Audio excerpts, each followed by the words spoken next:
Praise lord అండి. అందరూ బాగున్నారా? మీరు అందరూ బాగాలని ప్రార్థిస్తుంది సిస్టర్. ఈరోజు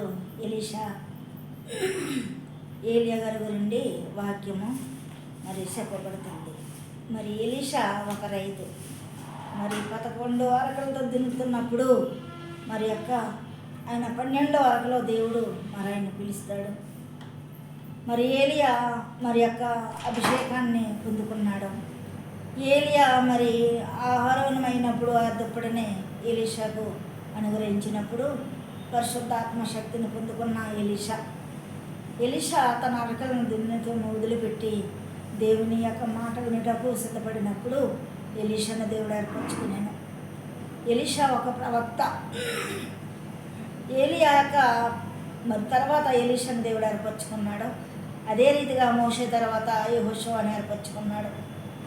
మరి ఎలీషా మరి ప్రవక్తగా ఉన్నప్పుడు మరి దేవుని పనిలో ఈయన మరి ఎంతగానో నమ్మకముగా పనిచేశాడు. అదేవిధంగా దేవుడు ఎవరికైతే ఇష్టమో వాళ్ళని దేవుడు ఏర్పరచుకుంటాడు.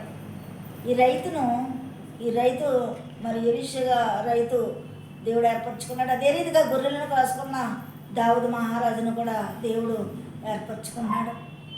మరి అదే రీతిగా దేవుడు ఆయనకి ఇష్టలైన వారినే ఏర్పరచుకుని ఆయన పని చేయించుకుంటాడు. చూడండి, మరి కుడి ప్రక్క ఇద్దరు దొంగలు ఉంటారు. అందులో ఒక దొంగ మరి ఎడమ ప్రక్క దొంగ దేవుని హేళన చేస్తాడు. కుడి ప్రక్కన ఉన్న దొంగ దేవుని యొక్క మాటలు నమ్మినప్పుడు, నీ పరదేశంలో నాకు స్థానం ఉన్నప్పుడు ఆయన రాజ్యంలో మరి కుడి ప్రక్క దొంగకి స్థానం దొరికింది. ఎడమ ప్రక్క దొంగ మరి పరలోక స్థానాన్ని పొందుకోలేకపోయాడు.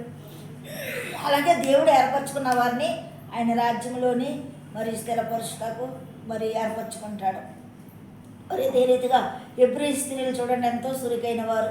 ఎబ్రీ స్త్రీలను కూడా దేవుడు ఏర్పరచుకున్నాడు. అలాగే నన్ను కూడా ఏర్పరచుకోవాలంటే దేవునికి ఇష్టమైనటువంటి మార్గము, దేవునికి ఇష్టమైనటువంటి గుణగణాలు మనలో ఉన్నప్పుడు ఎలీషాని ఏర్పరచుకున్న దేవుడు, యెహోషువను ఏర్పరచుకున్న దేవుడు, మరి కుడి ప్రక్క దొంగను ముఖ్య స్థానం ఇచ్చిన దేవుడు, ఎబ్రీ స్త్రీలను ఏర్పరచుకున్న దేవుడు, దావీదు మహారాజును ఏర్పరచుకున్న దేవుడు నన్ను కూడా ఏర్పరచుకుంటాడు. ఎప్పుడనగా దేవుని స్వరం విని దేవుని సిద్ధ ప్రకారంగా మనం లోకంలో జీవించినప్పుడు నన్ను కూడా ఏర్పరచుకునే దేవుడు. కాబట్టి ఆ రీతిగా మనం జీవిద్దామండి.